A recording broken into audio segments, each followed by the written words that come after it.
Kilalanin natin ang boksingero mula Benguet na nahanap ang tagumpay sa sport matapos makipaglaban sa sakit na cancer.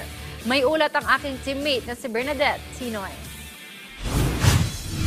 Mula sa pagiging amateur Muay Thai fighter at kickboxer, sinubukan ni Jezebel pagadua ng sport na boxing sa edad na 28. Mula Benguet, lumaban si Jezebel sa iba't ibang professional boxing tournament sa loob at labas ng bansa. Buo rin ang loob ni Jezebel na bumangon sa bawat suntok, gaya ng pagbangon niya matapos makipaglaban sa sakit na cancer. Actually, wala talaga akong balak pumasok ng professional boxing. Kaso, nung nasa 24, 25, 7 ako, nagkaroon ako ng cancer. Naging cancer survivor ako.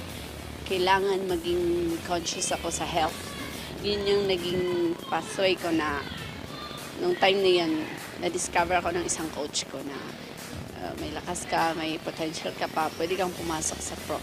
Eh nung nagtanong kami sa GAB, muntik ako hindi bigyan ng license kasi 28 ko na dapat kasi younger. Pero nung sinabi kong may experience ako sa mga sa amateur, ibang sports related sa boxing, pinayagan naman ako.